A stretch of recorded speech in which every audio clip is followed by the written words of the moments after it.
Somewhere right now, someone on social media is telling you exactly what to eat, exactly what supplement to take, and exactly what happens if you don't.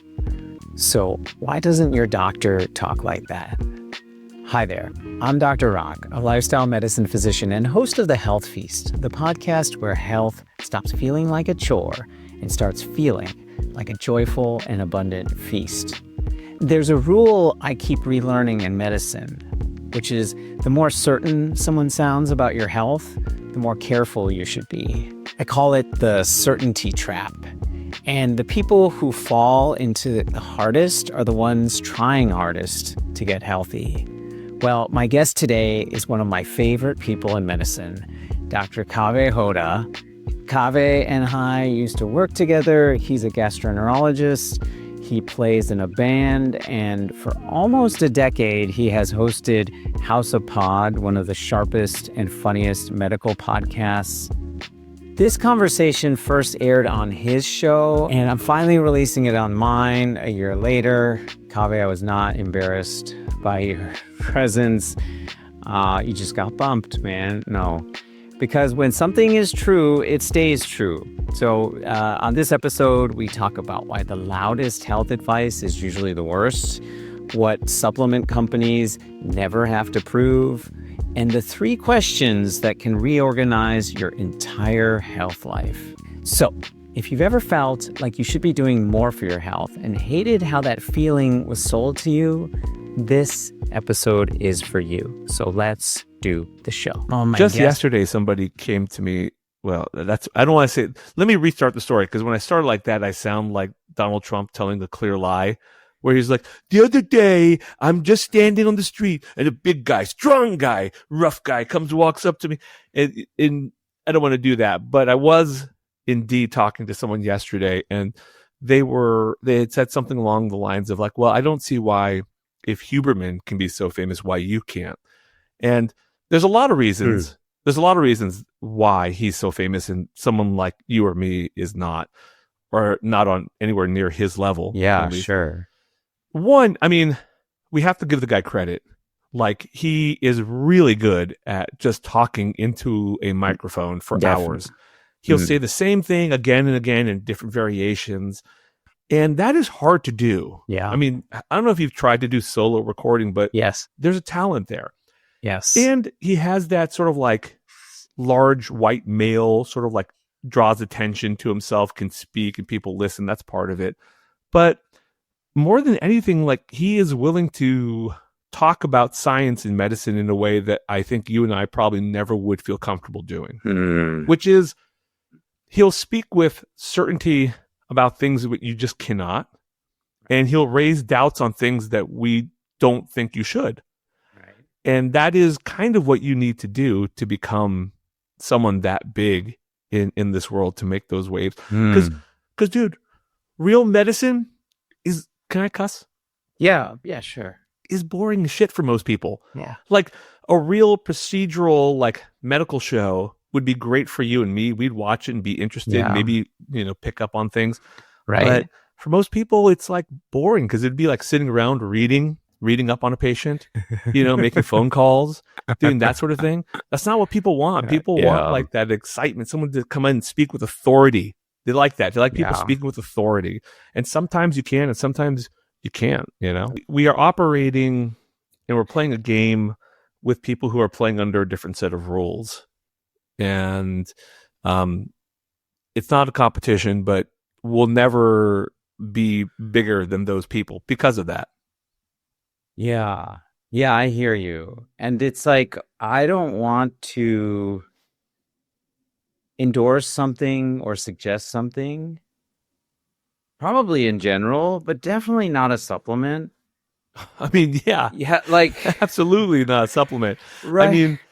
Look, think about it. We could make a lot of money. There's so many great ways to make money in medicine if you don't have scruples, or if you aren't adhering to a very firm set of rules, which most of us do, I don't want to say all supplements are bad. Like, I take a supplement specifically for people who eat plant-based or vegan that Right. has like the essential things Yeah. I need. Oh yeah. No, for So sure. I'm not to say like no one should ever take a supplement, Right. but generally speaking, you would agree with me. Most supplements don't have evidence in their support, and actually, there's no like standardized, way to check, quality of these supplements. So half the time, you don't even know what you're getting, Yeah. and then the supplement itself like can cause harm. We see that again and again and again. So There's a reason why in the liver community, if someone comes in with liver damage, yeah. one of the very first questions you ask is, are you taking supplements of any kind? And this is a common medical question when a patient comes into the hospital, because we know that even though they seem harmless, and the truth is for most people are harmless, for most people it doesn't help. And for some people in certain situations, like the one you just mentioned, that's a great example. It can be of good benefit and great benefit. But for a lot of people, and I would argue most, it gives them, as Jen Gunter would say, expensive urine. And that's really that's really what you're doing with it. So, I think in most cases it's not a problem. In rare cases, it can be a problem. So it's something to consider, and that's why what's funny is people come in with liver damage, taking some liver supplement that they thought they were taking to protect their liver. Right. As irony. I mean, they're very expensive, and I always think like you could hire like a team of coaches for the amount of money some people spend on supplements. You could have like a chef and I don't know. You could imagine using those funds in a very different way to like optimize your health. Oh yeah, in the way that the supplements don't. Right. And that's another funny thing too, is like people who are afraid of big pharma. I'm like, you're like not buying from like mom and pop supplement stores. You know what I mean? You're buying from a big business. You're buying from a business, a company. They're also their job is to make money. That's what they're trying to do, Yeah, I will say some of these supplement companies, I don't want to name any by name, but like they come to our conferences because I go to like lifestyle medicine, plant-based conferences. And the claims made are ridiculous, like regenerate tissues, like, all these things they say that their supplement will do. If that were true, like that's the thing that pisses me off, actually, is it's giving false hope to people, and so they spend all this money because they're not cheap. It's like you might spend $100, $200, $300 a month sometimes on these supplements. And with this false hope, because they don't have to back up their claims. The definition of an alternative medicine that works is medicine. Like if someone came to your conference and they had this certain pill or product that they thought would really do this amazing stuff, some Pfizer or giant company would have already done it or bought it or tested it so they can make billions and billions of dollars off of it. So it must be interesting actually for you, because when I go to a conference, I go to a GI or I go to a liver conference, it's pretty like intensely scientific, almost maybe to the opposite extreme, but there's not a lot of that. I feel like for what you are doing, you are probably getting a slightly different crowd. Like, or at least a wider tent, so to speak, of people coming to these things. Sure. Well, definitely in the vendor area. I will say the organization, like the American College of Lifestyle Medicine, is very evidence-based, like to a T. So that's like in their mission and their, everything that they present there and accept there, which, by the way, I'm doing a workshop this year at the American College of Lifestyle Medicine conference. Nice. Yeah, and that's on my vision. I have a vision board on my mirror, and to present at the American College. I can't even tell if that's real or not. Is that a real thing? A vision board? Yeah. Well, a vision board. I don't really have. I do have a vision board. I have like magazine cutout pictures of like people you want to look like. No, of like my. I mean, I'll show you my vision board. It has like pictures of healthy communities and like people growing food, and it says restore health, and I have a health feast like bumper sticker over it. And I like to do Spartan races over the last like 5-6 years. So I have a Spartan sticker on it too. Brutal. And then I have there's this really cool exercise. I do it with a lot of my patients now, where you have them make 3 columns on a piece of paper. Kaveh, you could do this. I think it's really good for Should I do it now or is this for later? It's for later because you have to think about it. But you're going to make 3 columns. Okay, and this is the 3 most important questions. And the 3 most important questions are column number 1, what do I want to experience in this life? What are the experiences I want to have in this life? You could answer it now. What are the experiences you want to have in this life? And it can be answered any way. Outside of what I'm already experiencing, or well, it could be what you're already experiencing and you want to experience more of. For me, family is by far, in a way, the my top priority. So spending time with family, doing fun stuff with my kids, getting to have experiences with them. That's like number 1. Yeah. Outside of that, it would be to continue to do the podcast and the show and grow it and get a chance to interview people that I haven't had a chance to yet that I still really want to. That's like a big deal. Experience that. I want to meet these people I think are fascinating. Yes. Or people I really respect and look up to, and I want to hear what they have to say. And that to me is like the reason I do the show. Yeah. Like it's, I don't want that Huberman level. I don't need that. That's not something I need. I would like to just be able to have the option though to talk to certain people. And I think that's something he can do very easily that we can't. That's the one thing that he can do that's great, is he has the opportunity to do that, to reach out to those people. Yeah. But that's something more I like to do. And you'll get some big names on your podcast. You've been getting some bigger names, no? Yeah, it's growing. Yeah, it's kind of how it. I get the people I want to meet.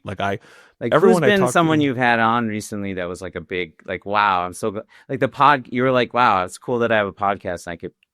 Yeah, because my background is in music before I did medicine, so I got to meet a lot of the musicians that I really like. I really looked up to, and still do, the band Creeper Lagoon. That was one of my favorite bands. Okay, or my top 3. And then I got to have Sharky Laguana, who is one of the main guys, the driving force behind the band. I got him on the show a long time ago, and he's come on a number of times, and we're actually like friends. And he'll text me, which is like great. So it's like that's an amazing experience I've gotten because of it. And then in terms of medical people, I just got a chance to talk to Peter Hotez about some stuff I found really interesting, not just his work in terms of infectious disease, but talking about the connection between anti-vaccine sentiment and how that connects to anti-Semitism. So that is a really interesting topic with a really interesting person I got to do. I really enjoyed that. And, comedians like Maz Jobrani that I really like. Or people along the way like that. Rick Barry, NBA legend, was just on this week's episode. I heard. Yeah. So it's been good. Yeah, I'm super happy with what's happening. I like that. I mean, the benefit of the show is you get to not only learn stuff constantly, which I'm sure you do too, but every week I'm learning something new. But I'm also getting to meet these really interesting people. Totally. Cool. Yeah. I've actually made collaborations that I didn't expect. That workshop I'm doing at ACLM is with somebody I met on my podcast. And I specifically invited her because I had read her book and it just was so amazing. I saw her speak actually at a Kaiser lifestyle medicine summit that they hosted in 2017. Who is it? It's Michelle Segar.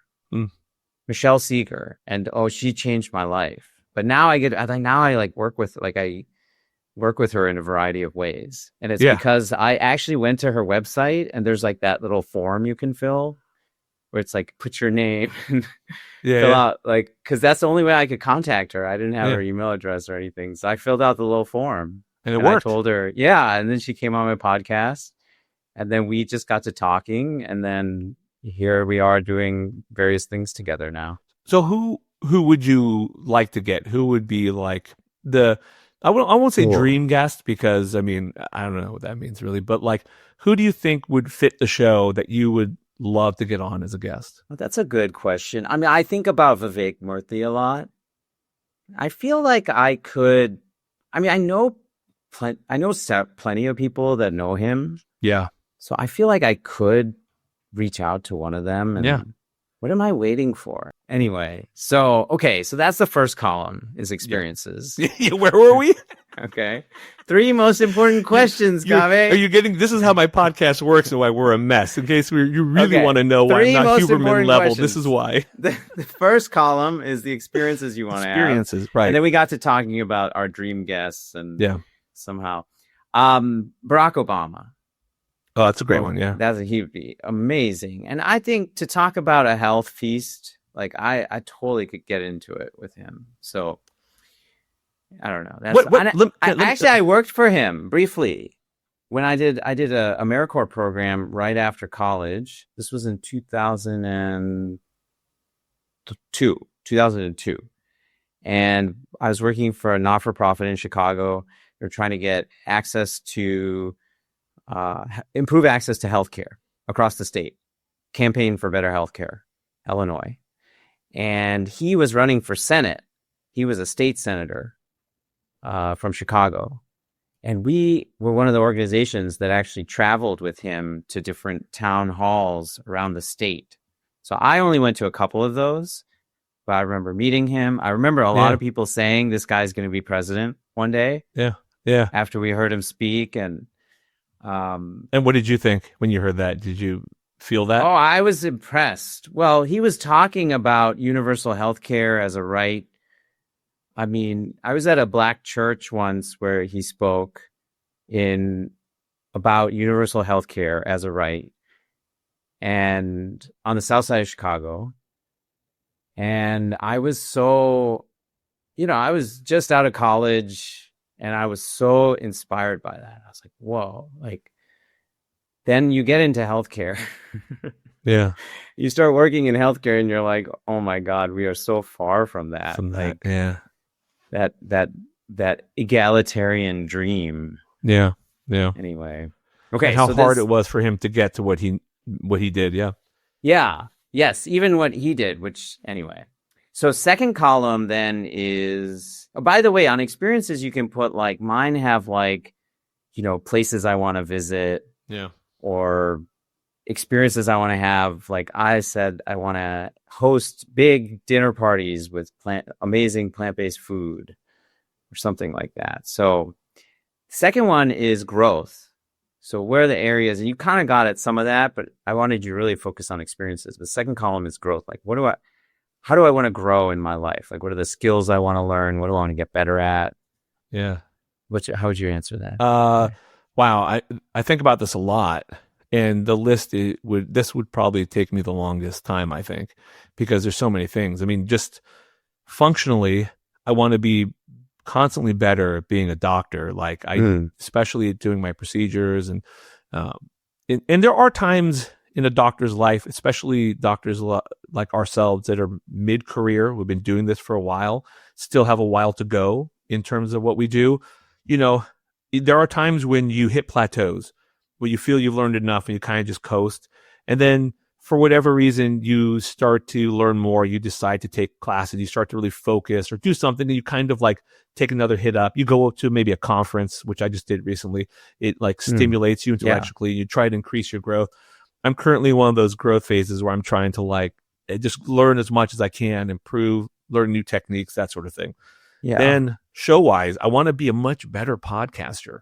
I don't know if you have this experience, but when I'm doing my podcast and I'm doing the editing, I can visually see the sound waves that look like me saying, and I I used to edit those out all the time. I did. Now I'm like, I don't have the energy time. And it also sounds a little maybe sterile, I think, if you do. I agree. So but I don't want to do that. So, I mean, there are things technically as a podcaster I want to do better.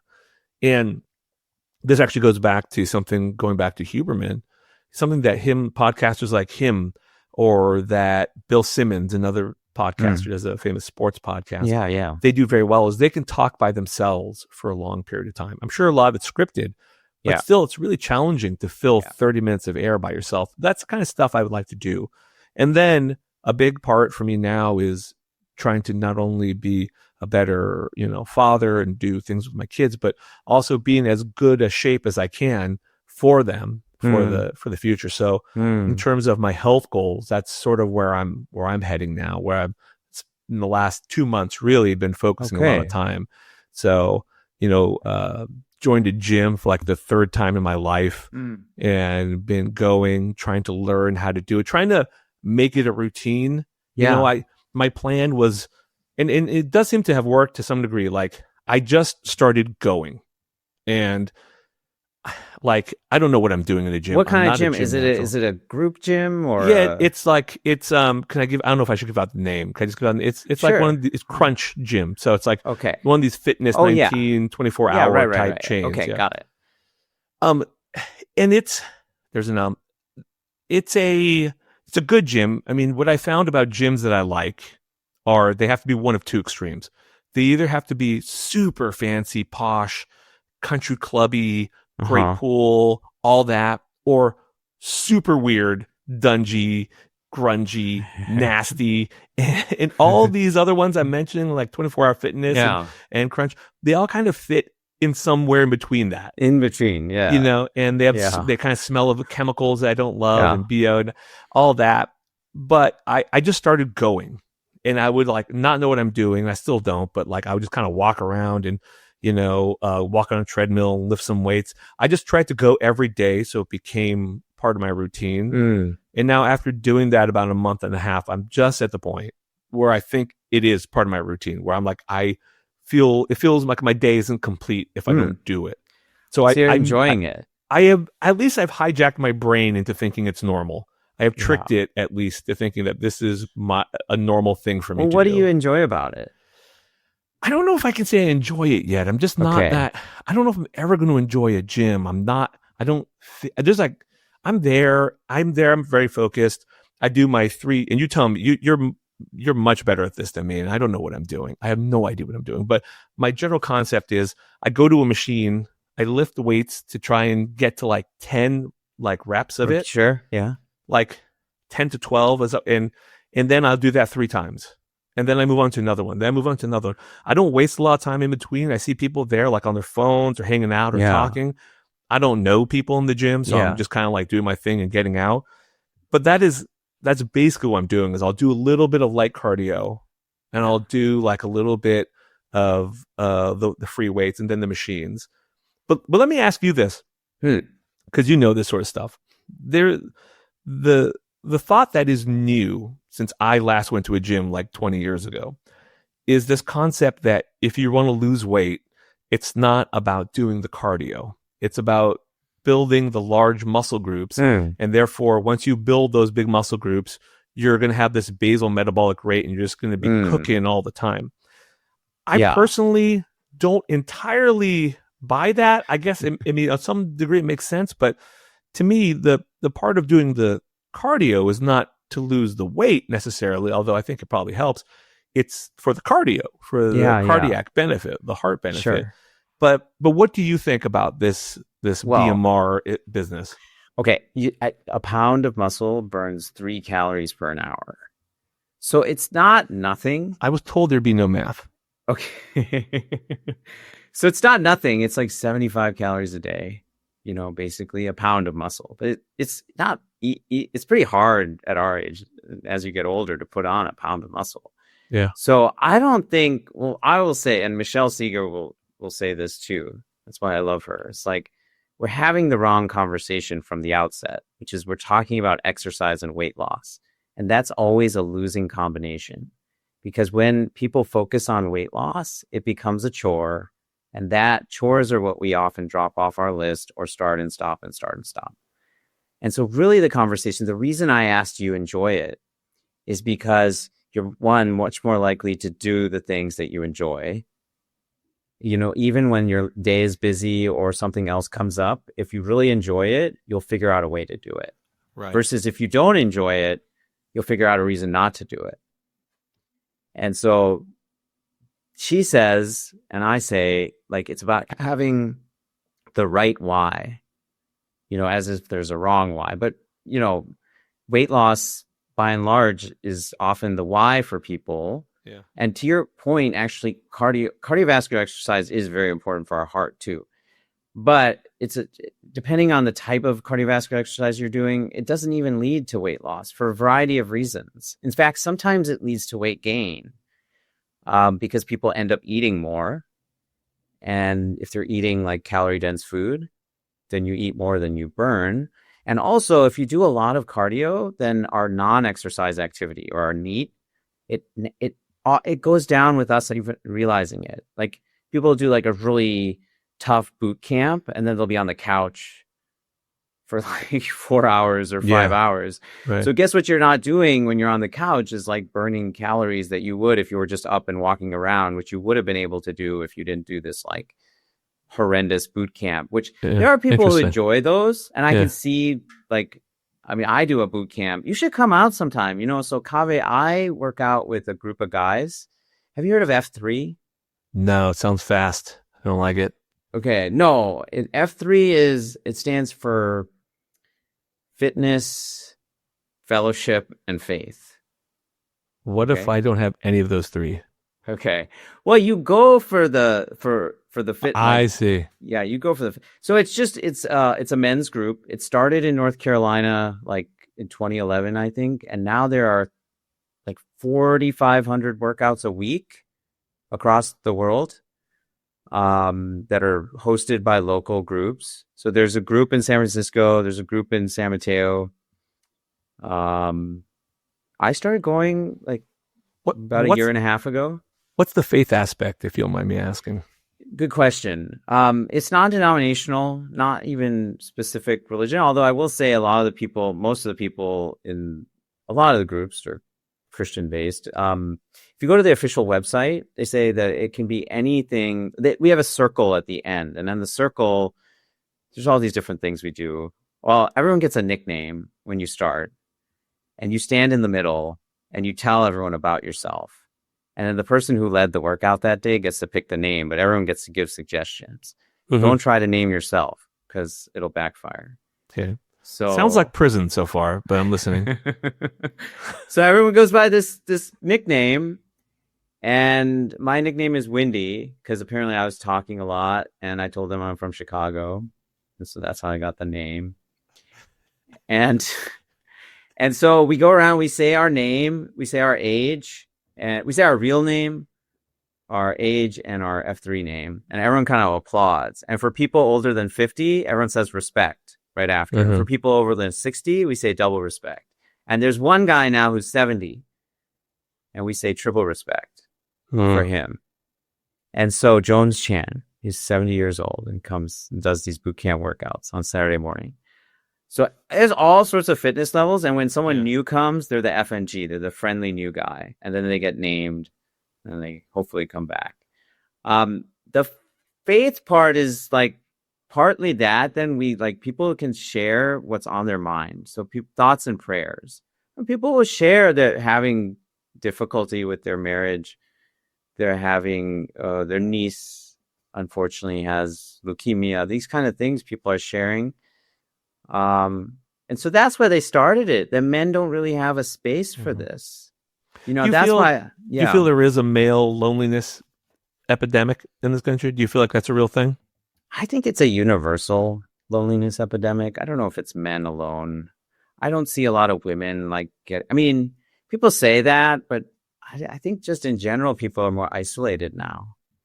I don't know. Because of life, internet, jobs. Life, internet. Yeah. Yes. Like, I don't know. We're guilty of that too. Like, we hardly knew our neighbors for the longest time. And then we got a dog. And so then we became friends with like all the dog owner neighbors. Yeah. Well, who are the people that you can connect with? Because I find as a podcaster, I still have my band. I still have my good friends. It's increasingly small, like the circle of people I really like put the effort into like communicate with and talk to. But I do feel like in a way the internet has been helpful in keeping me from being lonely because I get to like talk to interesting people like yourself. Yeah. I think that's not something that everyone should have a podcast. Maybe everyone already does, but that does help me a little bit, I think.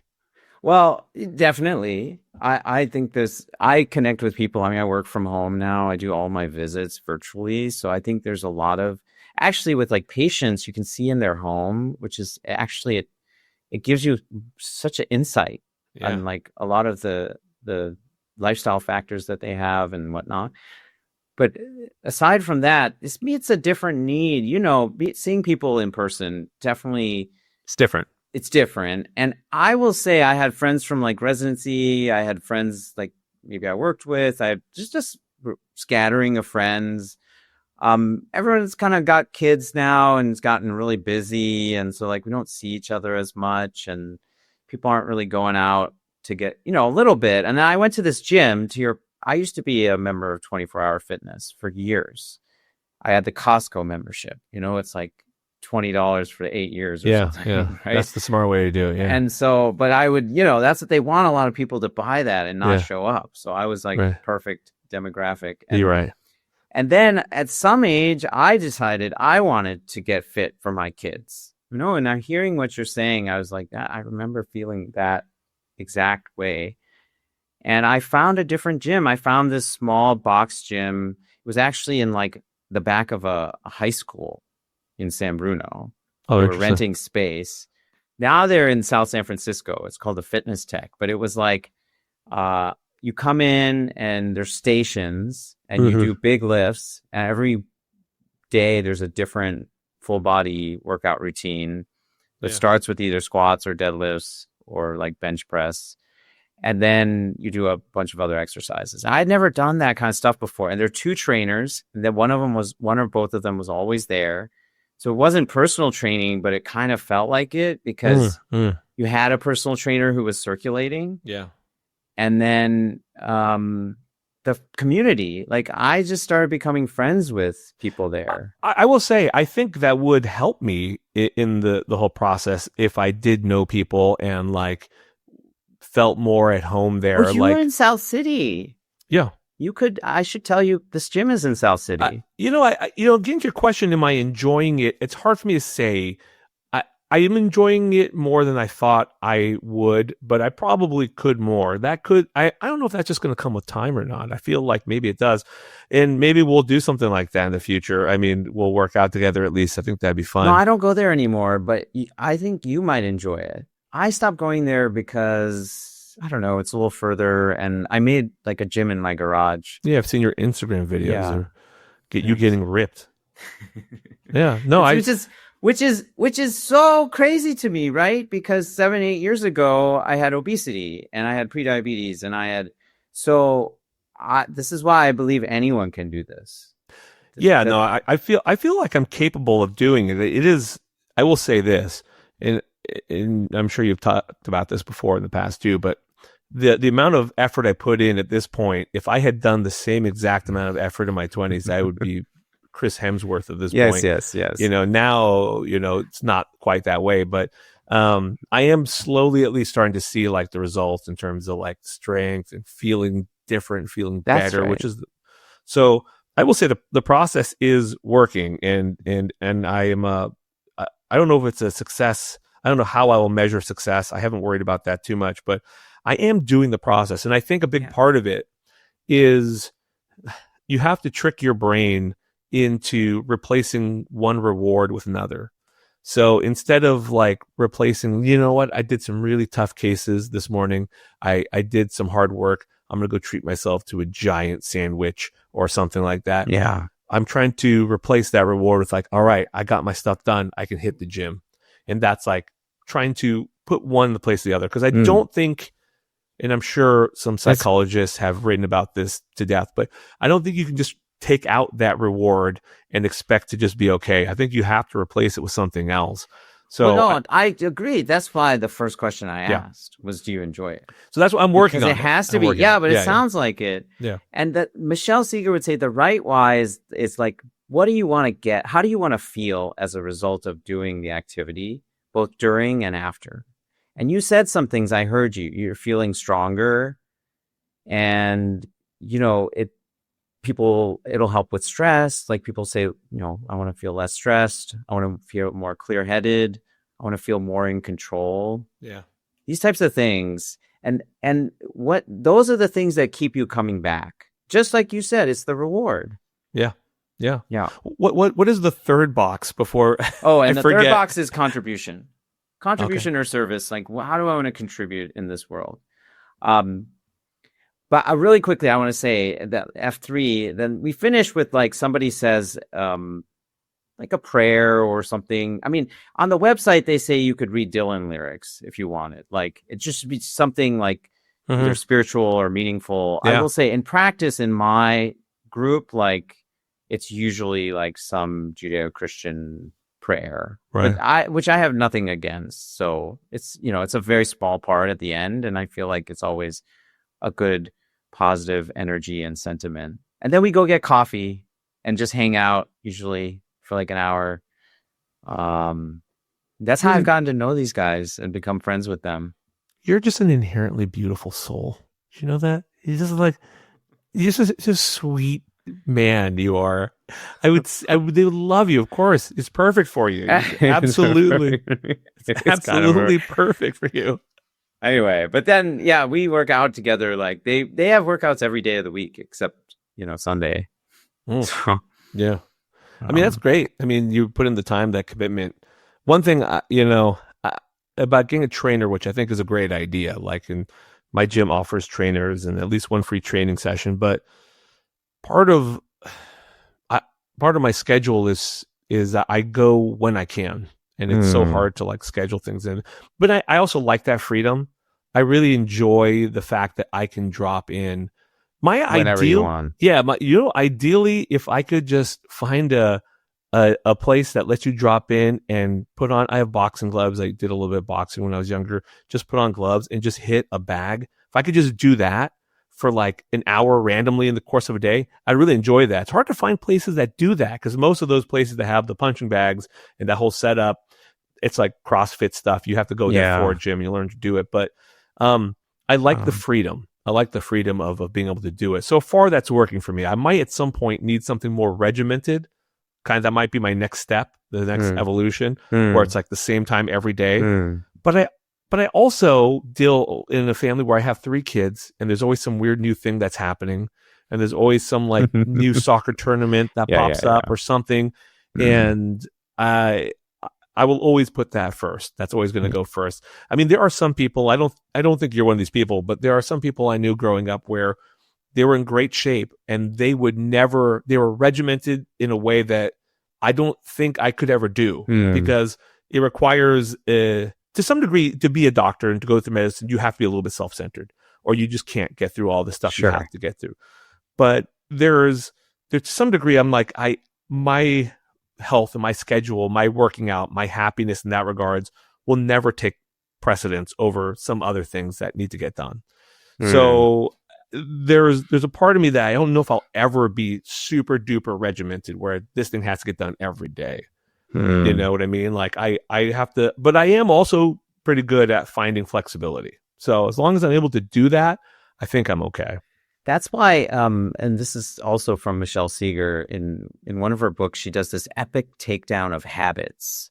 Like it's really big in the wellness world to talk about your habits. Like you should have good habits. But habits, as she, clearly says, like they require unchanging context. Like the environment doesn't change. This is why when you go on vacation, like you stop doing all your normal behaviors because the environment has completely changed. And the context has completely changed. And our environment and context changes all the time. Like you're describing, father of 3, busy full-time job. Like this is normal for a lot of people. And so what you're doing is constantly making choices. And you're making the best choice based on all the variables. And that's what you need to get good at, is making values-based choices. And I heard you even like organizing your values. You're like, my family. And I agree with you. And so I sometimes increasingly you'll think like, how can it be family and movement? Right. And so then you start to think of your choices in that way. You're like, oh, well, maybe we can go on a family walk together because I didn't get any other movement today. Right. Yeah, no, that's a really good point. Yeah. I think I'm working there. I'm getting there. I'm getting there. I mean, I'll be honest, man. You talked to me. You came on my podcast a while back. I remember a lot of that because I thought a lot of what you said was really spot on. But that's what I was saying back then too. So that I had you've been consistent with this message. There's no doubt. One thing you talked about then was your diet and how you made that shift to the plant-based diet and that. And I'll tell you that I think will be the hardest step for me. I totally acknowledge that and I will not acknowledge makes it sound like I'm fighting it. Like it's right. I'm not. But plant-based diet is the healthiest diet. I talk to my patients all the time about plant-based diet. Sure. It's the way to go. I'm a big proponent of it. And I don't even necessarily push for vegan, right? Because I don't know if I don't actually push veganism at all. But I do, say more plant-based than not is better. Better, yeah. The more plant. That's kind of what I would do. But I will also never reach that because I love food so much. It brings me so much joy. Wow. I mean, and listen, I think there are such things as super tasters, and I like when I eat something that's delicious, man, I will remember a pizza I had in Italy 20 years ago. Like these things affect me in an almost religious way. When I have a good bowl of ramen and I'm done with it, I'm like, that felt like a little mini vacation in a bowl. So I don't think I will ever quite get to where you got to in that regard. So what advice do you have for me in that regard? Well, can I play, I don't know, I hate that word, devil's advocate, because the devil doesn't need an advocate. Anyway, you've heard that whole bit. Yeah, sure. Yeah. He's got it. He's got it covered. Yeah. But I used to love going out to eat and eating. I'm not saying I'm you, like maybe you are a super taster. Maybe like, I don't know if I remember like specific foods like that back even when I ate, but I would love to go out and just like eat very indulgent food. Like I would go get, bone marrow or whatever, like seemingly was so rich. You were and the indulgent. Foodie. Yeah. Or the A5 Wagyu, sure. So then now I will tell you, I'm in a place where I feel the same way about the food I eat. And I get just as excited about food. It's just plant-based food. And my tastes and preferences have like very, very much changed. And I tell my patients this when they're starting this journey, if that's their goal, they want to move towards a more plant-based diet. I say, just let go of your assumption that you're not going to like food anymore. And open up to the idea that you will just like different things, but you can like them in the same passionate, voracious way. I think that's a really interesting idea and point. And I mean, I'll tell you, like when I go out to a restaurant, and that's the time I'll have a vegetarian meal, because if I'm at a really good restaurant, like you do have to work a little harder to make a vegetarian meal delicious, but it can be done. So I'm not going to do it at home, but if I go out to a nice restaurant, that's when I'll actually consider like, I'm going to get the vegetarian plate here, because that's, if someone knows what they're doing, they can make it taste delicious. And I'm all about that. I think that's a great point. Yeah. Well, let me ask you this though. Again, as a father. Okay. Well, I would just say beyond that, like it's what you said, it's eating more plants. Right. So it's just figuring out all the ways that you enjoy plants, that you can incorporate them in your regular diet. Well, what do you do? Does your whole family eat like that? Everyone's different, sort of. So how do you manage that? Because I feel like that's a real challenge for someone who is not just cooking for themselves, but has not only a spouse, but kids that they're trying to feed and force to eat, and already only want to eat like two things to begin with.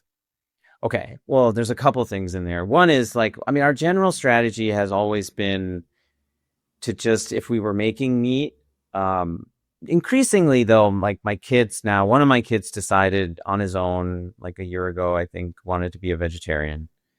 And then one is the 9-year-old is a flexitarian. And there are definitely times like we were visiting my parents in Chicago, and my mom makes chicken curry, and Pavan, my youngest, he's like, I'm gonna flex my flexitarian. So what, I mean, I'm sorry, the term I've heard, but does it mean that basically when they want to eat meat or they can? Is that okay? Yeah, but it's. I mean, there's no exact percentage. I think there's like a book, and they say like it's less than 10 to 20% of your diet. Okay. So like 80% of your diet Yeah. is basically plant-based. Right. Yeah. I mean, but that had to make you feel good too in a way, right? Because he That's was a really good experiencing diet. part. I mean, it's a great diet actually. I mean, if I could get to that point, I'd be, I think, pretty happy. But like, it must have made you happy also, just the fact that your son was able to experience part of the cultural heritage that you want to share with them. Your mom's cooking, your mom's chicken curry, like you probably want them to experience that too. Yeah. I mean, that's got to be a hard part of it too for certain cultural experiences. I mean, we're lucky. Food is love. Food is love. Food is love. Right. Food is how we show love For both the cultures that we grew up with. I would say this also, both people don't maybe know this offhand, but I'm Persian for your listeners who don't know, but I am Persian, and Persian food can lend itself very well to veganism. There's not a lot of dairy or anything that goes in there. A lot of it's beans and stuff. You can't eat the meat kebabs, obviously, but you can have like the stews and they can be replaced with meat, a lot of them. So it can lend itself to that, but that there is also that cultural component to eating that can sometimes make it challenging. But I think the trick is just like you're saying, we have to find ways to flex in a way that we actually embrace the cultural stuff with the healthy parts of the cultural food. And every food has, like every ethnicity, every culture has healthy components to it. There's like no one culture, I think, that universally across the board has unhealthy food. Right. Like people think of Italian as unhealthy, but like when you think of what's really Italian and what they're eating, like Sardinian food and that sort of thing. Well, the blue zones, the prototypical diet that we say is unhealthy, like in lifestyle medicine, I think another is we call it the standard American diet, or hamburger, the SAD diet. That's what the acronym. What's it stand for? Standard American diet. Standard American diet. The SAD diet. Yeah, it's heavily processed. 70% of the American diet of calories consumed is from processed food. And well, let me talk to you about processed food a little bit. Sure. Yeah, I know it's not one thing. I know. This comes up a lot on our show. Yeah. And inevitably we talk about it and there's somebody who is like, well, what's not processed? Anything's processed. No, if you pick an apple off a tree, it's processed. And I'm like, okay, settle down. First of all, I think I mean. That's not what I'm talking about when I say processed. Like when you think of processed food and you talk about processed food that concerns you, what are the foods that you're really thinking of? One of the lifestyle medicine doctors, the name Michael Greger. He has a book, How Not to Die. These are all people I don't know, man. Okay. This is like anyway. Me telling you about like punk rock guys from the 90s that I like love. You don't know? I don't expect you to. That's why I'm asking. So he has a definition in one of his books, which I really like, which is, it's kind of vague, but I can get into it. But like nothing good removed, nothing bad added. Nothing good removed, nothing bad added. So when the good removed, the thing that processed food companies do that they'll remove is fiber. So they'll use like corn and potato and whatever, but then they'll remove all the fiber. This is what makes these like chips and stuff airy and crispy and right. But also that texture, so it fools our brain. But on the other hand, like bread, I mean, there's degrees of processing to the point of like the person that was trying to be like wise or whatever. Semantic, yeah, pedantic. Even when I cook something, I'm processing it, right? I'm chopping it up. But it's what the food companies are doing, the ultra processed foods, where there's food additives to make the food hyper palatable, so that we'll overeat, and then it's higher in calorie density because they remove the fiber. Yeah. So you're cued to overeat, and then crunching is sort of actually when something crunches, we're meant to expect like a fresh fruit or vegetable and the fiber that comes with it. And when we don't get it, we just keep eating. And they partly like they engineer it this way. They kind of design it this way. So that's But so I don't know in that 70% how much of that is ultra processed, because there's a lot of processed food that's convenient and like not bad for you. Yeah, like for example, Like whole grain bread, for example, or like a whole wheat pita or whole wheat lavash. Like these things are quote unquote processed in packages. Yeah. But, and then some things have more ingredients than others. You can get like an energy bar that's just like nuts and some honey and some, a few ingredients. And then there's another one that has like 50 and might as well be eating a Snickers bar. It's like not that different. Right. Yeah. So yeah, when you look at the ingredients. Yeah, no, I hear you. What do you think about the process fake plant meat things like Impossible Burger and those things beyond? Where do you stand on those? Yeah. They're not healthy, generally speaking. There are healthier ones of it. I mean, biggest problem with them is they're not a huge number of ingredients, actually. And they're ingredients like, you can kind of get your head around. But they are, generally speaking, some of them, especially really high in fat, particularly saturated fat. They're starting to change that. And they're coming out with like versions, I guess. But they're high in sodium. I don't, is eating meat better? Or is eating that better? Well, for me, I tell everyone they have like this, depending on their health goal, they have this 5 to 20% zone where they can kind of choose, like, what are the other foods I want to eat? Yeah. And in that zone, they can decide if they want to eat some of this processed meat or they want to eat some actual meat. Like, I don't like purporting that either one of them, when included plentiful in your diet, is good for you. Do you ever eat them? I eat some of the processed meats. I'd say a couple times a month, but I try to buy we buy these, plant-based meatballs, but they're pretty low in fat. Like I buy the ones that are like, I look at that. And so like I can say the company's name, Gardein, right? They have a really good texture. They're pretty low, like compared to like other brands, they're pretty low in fat. Yeah. And it's not a huge number of ingredients. It's like made from soy. And once in a while we'll put that in our spaghetti or whatever. But most of the time we're eating beans and tofu. Tofu's processed. Yeah. Right. Right. But it's not I don't know. It's minimally processed, I would say. It's like they take soy milk and they curdle it and they form it into a block. What about seitan? And I'm not sure if I'm saying it right. Is it seitan? Seitan. Seitan. Yeah, that's wheat gluten. So that's pretty intense because it seems like it's just purified, hardcore gluten. Like it's like freebasing gluten is what it seems like. But it does give you that bite that I think protein, better than most. It's protein. Yeah, it's protein. So obviously someone with celiac should not be eating seitan. Right. That's obvious. And then I think there's a lot of people who think they shouldn't be eating seitan, but if you didn't tell them, they would enjoy it. Yeah, sure, right. Yeah. What percentage of them, of the people who have a gluten intolerance are fall in that camp versus actual gluten That's a really good question. You talk about celiac disease. It's very different from gluten intolerance. And there's a bit of controversy in this area because there's people who are going to say gluten intolerance doesn't even exist. You either have celiac disease or you don't. I don't think I'm one of those people. I feel like there is some degree of, there are some people who will ingest glutens. And even though you could do every test in the world on them and it's all negative, the biopsies of their small bowel will be negative. The antibodies in their blood will be negative. They just don't feel good when they do it. Is that psychological? Is there something else happening that we just aren't testing for? Is there some other ingredient that's coming with it that's causing them issues? And that's sort of what's unclear. But if the only people I really have to say this is something you need to avoid are the people with celiac. I mean, that's really the people who need to avoid it because you can get health problems if you have unchecked celiac.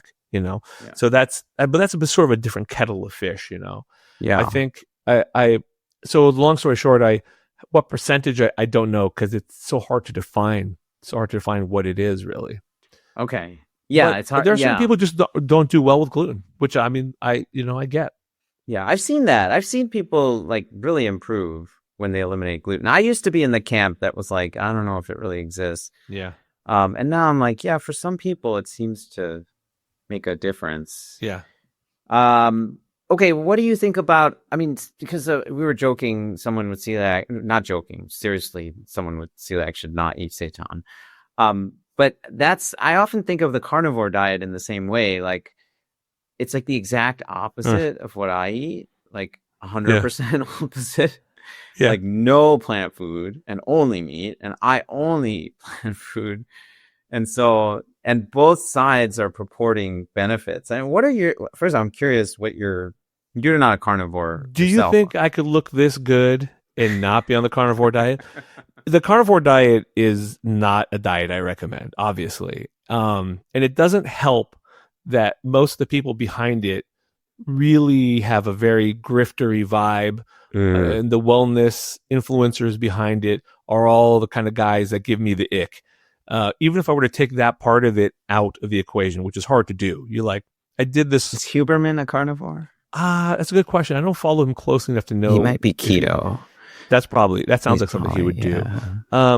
But we did like the Liver King, for example. Have you heard of that guy? The odd looking gentleman who's like very oily, looks like a giant buff beef jerky stick, who just eats like raw meat. And that's like, I did a 2-part episode on Behind the Bastards on him. It's actually something people should listen to. I think it's pretty fascinating. But I'm aside, looking him up now. Yeah, I see him taking now. all that sort of manosphere creepiness out of it, it's still not a diet that I recommend. Lack of fiber, vitamins, antioxidants from plants, all the good stuff that we're trying to get out of plants. That's right. Why would you avoid that? And in terms of the heart health, it's high in saturated fats. It's going to eventually affect your cholesterol levels. If nothing else, yeah, all the diverticula you're going to get, and all the diverticulitis and diverticular bleeds you'll get because of it are a terrific reason to not do it. Fiber is your friend. It's good. I mean, find ways to get more of it into you. I promise you will not regret it. Unless you have very specific medical problems like obstructions or strictures in your gut and your GI doctor tells you not to, fiber is going to help you. Yeah, totally. Yeah, I think there's an obsession in the manosphere with meat. Yeah. Like game meat and it's very masculine coded, which is weird. I mean, everyone likes meat, but I mean, it is funny that the whole soy boy thing and is for feminine men.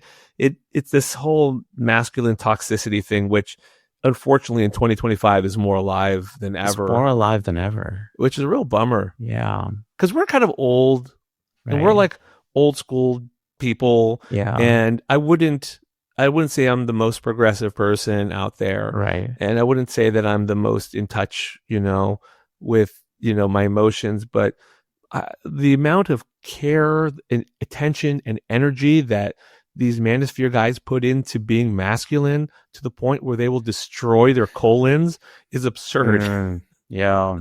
Wow. It's so yes, long and short of it, don't do the carnivore diet. And I love meat.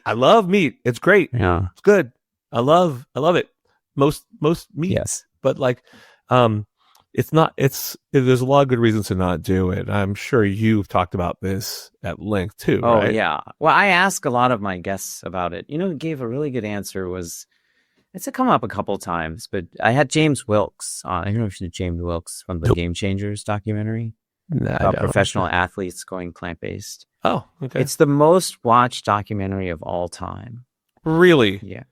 I find that hard to believe. I feel like he said it Larry on my show. Bird and Michael Jordan and all those Magic Johnson, all those documentaries. 200 million. No, he's just streamed over, I don't know, some ridiculous number. Okay. 200 million times. Hey, look, I can't, just because I don't know the guy's name at all doesn't mean it's not real. He's he's a former UFC fighter. Oh, cool. Who then got a pretty bad back injury, and during his rehab and recovery he started researching diets and the best diets for recovery, and that kind of led him to plant-based diets. And then he just had this, both miraculous recovery, but then as he said, I gotta, like, the whole world needs to learn this. And this was like 2004. And then he, like, on a shoestring budget, but eventually raised a bunch of money, and it's co-produced with like Jackie Chan and Arnold Schwarzenegger and James Cameron. They did a really good job. Nice. So was it what was his answer about the carnivore diet? He said, well, one, it's like a extreme elimination diet. Yeah. So perhaps you're eliminating something that was causing symptoms, but it's like throwing away everything for. Oh yeah. No, I mean, there's been, we've seen it. You could do a diet based on nothing but Frito-Lay products. You can do literally, and if you just I did that in college. I think that was. If you do that, remember this guy did this study where all he ate was like junk food stuff. Yeah, but he calculated the amount of caloric expenditure he spent McDonald's, in a day. Yeah, and then that was a different one. That was the documentary. And then underneath it, he decided, okay, well, if I eat underneath that this amount of calories, but Twinkies. It's all Twinkies. Yeah, the Twinkie diet, quote unquote. Yeah. It wasn't just Twinkies, but it was like chips and Twinkies and all that stuff. I mean, he lost weight. And not only did he lose weight, but certain like cholesterol markers improved too. So, I mean, that doesn't mean it's long-term healthy. And it's not a diet I recommend. But if you just restrict your calories, you're going to lose some weight. Yeah. No, the biggest problem with that diet, the reason it doesn't work is because it's a very small volume of food. You mean like long-term, like people use? Yeah, if you want to be in a calorie deficit and eat that food, it's a pretty small volume of food. Yeah. It's not a lot of food. You're not going to feel full. I mean, it's tasty junk food, but it's not, agreed. It's not going to hit all those like fat receptors that you need to like feel full. But like, that's the thing about the carnivore diet. There are probably some people who feel good initially on it for whatever reason, they're losing weight or they're taking out some ingredient that they, gave them gas. Maybe they weren't eating maybe they need to have something with a low FODMAP diet. And they were inadvertently following that with this diet. Right. But long term, terrible, I think, for the body. Terrible for the body. Yeah. And then the other thing he talked about was just this kind of masculine obsession with meat. Yeah. And which we kind of talked about too. Yeah. So I agree. Don't do the carnivore diet. I'm fine. I'm glad we could agree on one thing. The last column is contribution. How do I want to contribute in this world? Well, how do I want to? And it could be how do I want to contribute in my family and my community. Like it doesn't have to be. I want to contribute a lot. I want to contribute in many ways. I want to contribute to my family, doing the things that keep it running, keep the house clean, teaching my kids, helping them grow. Hopefully instilling in them things that, I wish I had maybe known at a younger age, preparing them for life down the road, trying to make good people who aren't assholes. That is like my major goal. I had a talk with them like a couple of weeks ago. I was like, guys, are there any bullies in your school? And they were like, no. I'm like, are you sure there's no bullies? And they're like, no, I don't think so. And I was like, you guys aren't the bullies, right? And they're like, no, I don't think so. And I'm like, okay, good. But like, if that's the first thing I like to contribute is good people who aren't jerks to the world. That's the first and foremost thing. Outside of that, I like to contribute in terms of the podcast, fighting misinformation that's out there, trying to give people a voice. I think that's important. People who don't have one and should. I think that's something I've tried to do in the past as well, and tried to do with the show. And if I could, in the smallest way, as I was driving to my kids to school today, we hit an intersection, and the person at the intersection, we got there around the same time. I might have gotten them just like a millisecond first, and I waved them on, and the person gave me like a nice like wave back and drove off. And I thought, that's a tiny little thing, affected me in no way, but maybe in the slightest, it made that person's morning the tiniest bit better. Yeah. And I see no harm in doing that. Yeah. I mean, if you want to be totally selfish about it, you could say that the more good you put into the world, the more likely it is that good things will happen to other people, and then good things will happen to you. So if you want to be very cynical about it, but just in and of itself, it felt nice to in some way contribute. So I like that a lot. I love getting emails from listeners saying that they love listening or helped them through something or did something for them. I really appreciate that. And lastly, I want to contribute your music. That's the thing that, I still want to do. I still love playing music, and I still love giving people a good time with a live show. And I think that to me is still like my contribution to my community here to San Francisco, is trying to keep the arts alive here. One 3 most important questions I have written on a piece of paper, and I have that on my mirror, and then I have this like vision board, and then I have like affirmations like in marker. Like if you go, I look like if you come in my bathroom, you'd be like, what? Like, is your wife like room with a teenage girl? Like, why do you have all these things? Yeah. But is it like strings leading to another like string, like your chalkboard? You're trying to figure out like a crime. Is that what's happening? No, that's not it.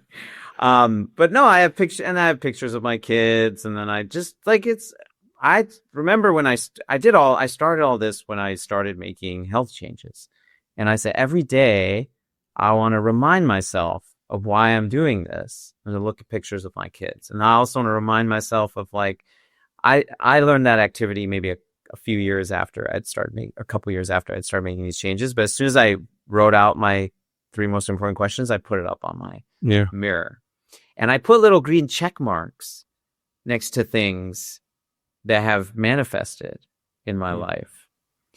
And then I add, I can add things to it as well. So yeah, that's awesome. That's a great idea. Yeah. My wife would kill me, so that's not going to happen. But I love it for you.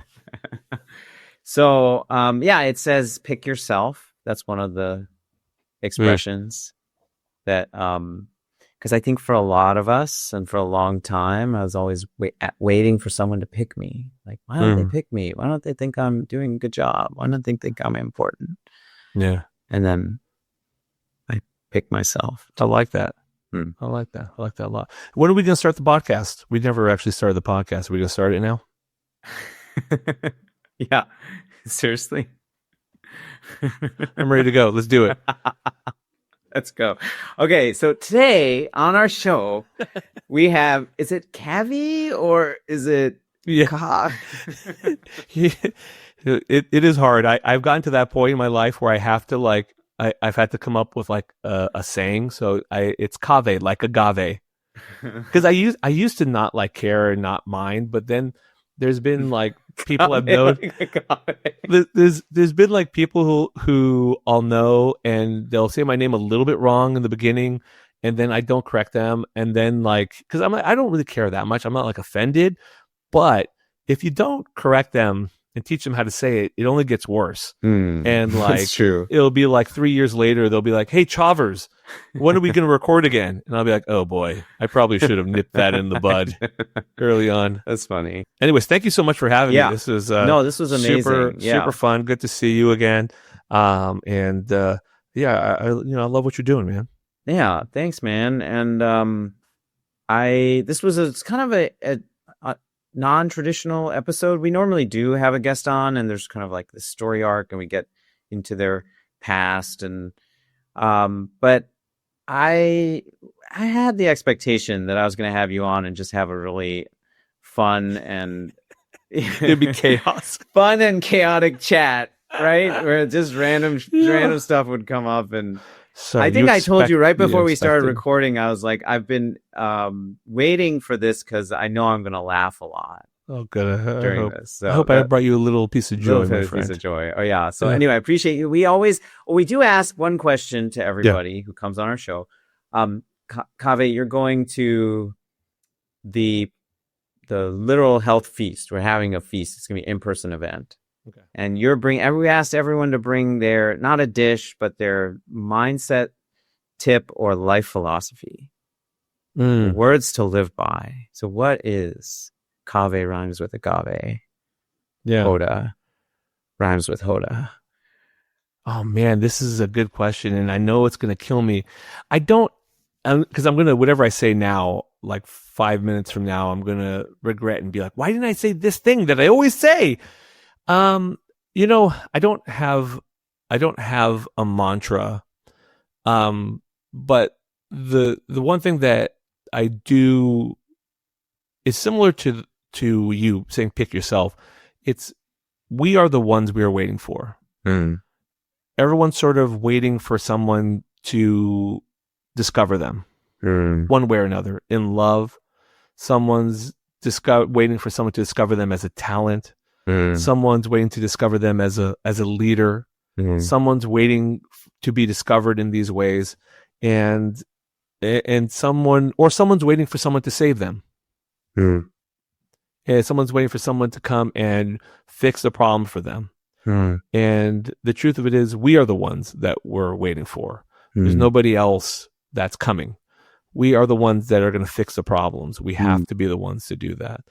There is no cavalry. It's us. And that, I think, is actually not as depressing as it sounds. I think it's actually kind of uplifting. We have the ability to do that. Yeah. So that's probably the thing I would bring. Yeah. But next time you have me on, I'll have something totally different. All right. And if people want to find you, your show is the House of Pod. You're on all the things. On all the anywhere you get your pods casted, you can find the House of Pod. And what's your social? You're where are you active on? I'm not. I had a good following on Twitter, but I've let that sort of fall apart, and I don't use it anymore. So don't recommend following me there. I am on Instagram, but I don't do too much there.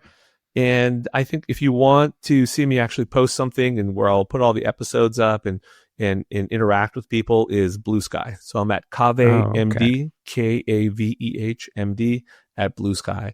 And that's been fun. There's a lot of medical people out there now, which is nice. And it helps to sort of like crowdsource medical information. Not as good as Twitter in the day.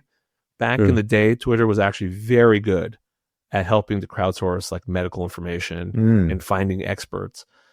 Now it's terrible for everything. It's essentially like one of those old abandoned malls in Detroit where, sure, it's getting some use, but mostly like vagrants and like rabid dogs running loose in feral packs. Yeah. That's kind of what Twitter feels like to me these days. So I'm not there anymore. I am on Bluesky, and I think there's a good place for the medical and health community there. So I think hopefully that continues to grow. I never really got into Twitter. Like that was never my jam. Thank goodness. So I wonder I don't know. I wonder if I'll check out Bluesky. Yeah, why don't you dabble? Dabble. Yeah. Just dabble. I'll follow you. Yeah. Let me know and I'll follow you back. Okay. I think so. I'm not the right guy to ask. All right. Yeah. All right. Wonderful conversation. Would love to have you back sometime. Anytime. You're always welcome.